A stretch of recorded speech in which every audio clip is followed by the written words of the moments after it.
예수님의 눈으로. 예수님, 1996년 2월 12일 그 동네를 떠나서 우리는 회당을 지나가게 되었는데 회당 바깥에 많은 사람들이 모여 있었다. 한 무리의 바리사이파 사람들이 나에게 다가왔다. 잠깐만, 거기 있는 당신은 누구요? 한 사람이 물었다. 나는 나자렛의 예수라고 하오. 그들은 나를 쳐다보며 잠깐 동안 잠자코 서 있더니 한 사람이 조롱하는 투로 이죽거렸다. 그래? 당신이 그 위대한 선지자로군? 어디 얘기 좀 해봅시다. 우리도 좀 배워보게 말이오. 어떤 사람은 결코 배우지를 못합니다. 왜냐하면 그런 사람은 하느님의 뜻이 들어오지 못하도록 마음의 문을 닫고 있기 때문이요.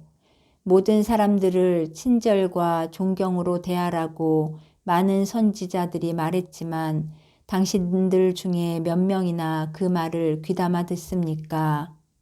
하늘에 계신 아버지께서 사랑의 계명을 주셨지만 몇 명이나 귀담아 듣습니까? 여러분의 마음속을 들여다보면 돈을 세고 재산을 쌓기에 바빠서 남을 생각할 줄 아는 여유가 조금도 없음을 알 수 있습니다. 하느님께서 여러분이 그렇게 살기를 원하신다고 생각합니까? 여러분은 욕심과 질투로 가득 차 있습니다. 과연 이러한 모습이 하느님께서 여러분에게 바라시는 모습이겠습니까? 여러분의 마음속을 들여다보고 범한 죄를 생각해 보십시오. 그 죄가 어떤 죄인지를 생각해 보십시오. 자존심 때문에 그 죄를 숨기려 하지 마십시오. 뜻밖의 공격을 당한 듯 이죽거렸던 남자가 당황하여 더듬거렸다. 내 마음속을 당신이 어떻게 볼 수 있단 말이오? 당신이 어떻게 나를 알 수 있단 말입니까? 당신이 태어났을 때부터 알고 있었소.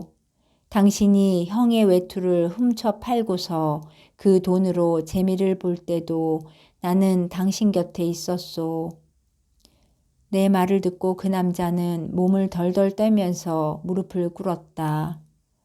선생님, 용서해 주십시오. 아무도 그 사실을 아는 사람이 없었습니다. 그런데 오직 선생님만이 알고 계십니다. 용서해 주십시오. 이제 새 사람이 되겠습니다. 나는 그 사람을 내려다보며 그의 팔을 잡아 일으켰다. 수많은 다른 사람들처럼 그 사람 역시 길을 잃고 방황하며 살고 있었던 것이다. 오늘부터 새로운 삶을 사시오. 하느님을 찬미하고 남을 도와주면서 여생을 보내도록 하시오. 그렇게 하면 용서를 받을 수 있을 것이오. 내가 말하는 대로 욕심부리지 말고 착하게 사시오. 둘러서 있던 사람들은 내가 그들의 마음속을 들여다보고 그들의 본심을 알게 될 것이 두려워 나를 쳐다보지 못하고 다른 데로 눈을 돌리고 있었다. 우리는 호숫가로 되돌아갔다. 호숫가에 도착했을 때 우리는 아버지께서 사람들의 마음을 녹이고 그들의 죄를 용서해 주신 것을 감사드렸다. 밤이 되었다. 주변이 캄캄한데 모닥불 불빛만이 어두움을 밀어내고 있었다. 나는 열기를 타고 둥둥 떠오르는 타다 남은 깐부기불을 보고 있었다. 처음에는 아주 밝던 불꽃이 점점 가물가물 약해져서 죽어가고 있었다. 그 깐부기 불꽃을 보고 나는 인간들을 생각했다. 수많은 사람들이 하느님께 사랑을 고백하지만 세월이 지나면 그 사랑은 식어버리고 교만으로 인해 자기 자신을 첫째로 여기게 된다. 그런 뒤 그들은 어두움 속으로 사라져버리는 것이다. 안드레아가 느린 곡조의 슬픈 노래를 부르고 있었다. 가슴에서 우러나는 노랫소리였다. 다른 사람들은 노랫소리에 맞춰 함께 손뼉을 쳐 주었다. 안드레아가 부르는 노래의 내용은 돈 때문에 배신당한 사랑에 대한 것이었다. 어느 젊은이가 사귀던 처녀와 결혼하고 싶었는데 부유한 그 처녀의 아버지가 젊은이에게 돈을 지불하며 자기 딸에게서 떠나라고 했다. 사랑하는 사람이 자기를 버리고 돈을 받아간 것을 알게 된 그 딸은 비탄에 빠져 식음을 전폐하다가 죽게 된다는 것이다. 그 노래는 나로 하여금 얼마나 많은 사람들이 돈과 명예 때문에 하느님의 사랑을 저버리는지를 다시 한번 생각하게 했다. 슬픈 노래이고 슬픈 세상이다. 아버지의 음성이 내 마음속을 가득 채우며 나를 깨웠다. 일어나서 아버지와 단둘이 조용히 있을 만한 곳으로 갔다. 아버지께서 나에게 청하시는 것과 내가 그것을 어떻게 수행할 것인지에 대해 의논하며 몇 시간 동안 거기에 앉아 있었다. 장차 일어날 일을 생각할 때마다 사람들이 어쩌면 그렇게도 쉽사리 잘못된 길로 빠지는지 안타까웠고 그들을 구해주기 위하여 내가 대신 바쳐야 할 그 엄청난 대가를 생각하며 놀라워했다.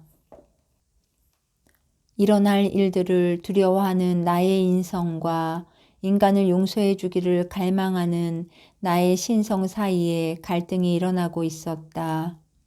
마귀는 항상 어두움 속에서 나를 공포와 불안으로 덮어 씌우려 했지만 나는 마귀의 그 무모한 시도를 무시해버렸다. 아버지께서는 당신의 사랑으로 나에게 힘을 불어넣어 주시고 당신의 말씀으로 나를 격려하시며 당신 안으로 나를 들어 올려 주시어 당신과 결합시켜 주시니 불가능한 것이 없고 거절할 것이 없으며 아무것도 나를 막을 수 없었다. 아버지의 사랑은 참으로 크고 온화하며 힘을 불어넣어 주고 참으로 반겨주는 사랑이다. 나의 생명을 바쳐야만 이 세상에 내 모든 자녀와 가족들이 영원한 기쁨을 누릴 수 있다는 것을 나는 알고 있었다. 나는 아버지와 일치하고 성령께서는 나와 하나가 되어 우리는 함께 사랑을 나누었다. 예수님, 1996년 2월 14일 제자들이 있는 곳으로 돌아왔을 때 그들은 간단한 생선 요리를 하고 있었다. 벌써 정오가 지났기 때문에 토마스가 걱정스럽게 물었다. 선생님, 오랫동안 어디를 다녀오셨습니까? 모두 걱정하고 있었습니다. 걱정할 필요 없다, 토마스야. 아버지와 함께 있었다. 시몬이 귀갯말로 소근거렸다. 선생님, 저 사람들이 또 다투었습니다. 유다는 혼자 돌아앉아 있었고 베드로, 요한, 야고보는 풀이 죽어 땅바닥만 내려다보고 있었다. 이번엔 무슨 일로 다투었느냐 하고 내가 물었다. 베드로가 고개를 들더니 부끄러운 듯 입을 열었다. 유다는 우리가 더 큰 마을로 가서 우리가 하는 일의 대가로 사람들에게 돈을 받아야 한다고 했습니다. 저희는 어디든지 선생님께서 원하시는 곳으로 가야 한다고 했고요. 그게 다가 아닙니다. 유다가 울부짖었다. 저 친구들은 제가 선생님을 따라다니는 이유는 오직 돈을 벌기 위해서라고 했습니다. 제가 돈만 사랑한다고 말입니다. 선생님, 우리가 어떻게 먹고 입으며 어디서 잠자리를 구할 것인지를 제가 걱정하는 것은 사실입니다. 그렇지 않으면 우리가 어떻게 살아가겠습니까? 우리는 한 번도 풍족하게 가져본 적이 없습니다. 우리는 그저 그날그날 사람들이 선심으로 주는 것만으로 지내고 있습니다. 제가 말하는 것은 사람들에게서 받아낼 수 있을 만큼의 기부금을 받아서 우리가 좀 더 편안하게 지내자는 것뿐입니다. 유다야, 너무 걱정하지 말고 아버지께 의탁해라. 아버지께서 지금까지 우리를 보살펴 주신 것을 모르겠느냐? 적지만 사랑으로 바치는 것이 의무감으로 많이 바치는 것보다 더 가치 있다는 것을 모르겠느냐?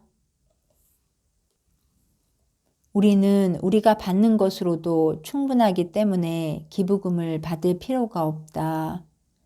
우리에게 필요한 것은 아버지에게 의탁하는 것이고 그렇게 하면 모든 것을 채워주실 것이다. 이익을 남기려고 한다면 우리가 바리사이파보다 더 나을 게 무엇이겠느냐? 우리는 마땅히 영혼을 구하는 일에만 열중해야 한다. 그것이 진정한 보상이다. 내가 걱정하는 것을 이해할 수는 있다. 너는 우리의 의식주를 걱정하는데 마음을 빼앗기고 있지만 나에게 의탁하는 것을 좀 더 배워서 마음의 평화를 얻도록 하여라.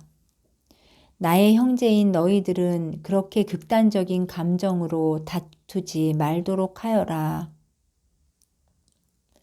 점잖게 사랑하는 마음으로 자기 의견을 토론하는 것이 더 나은 법이다. 그러면 아무도 마음을 상하지 않고 대답을 찾을 수 있게 된다. 친구를 잃는다면 논쟁에서 승리한들 무슨 소용이 있겠느냐.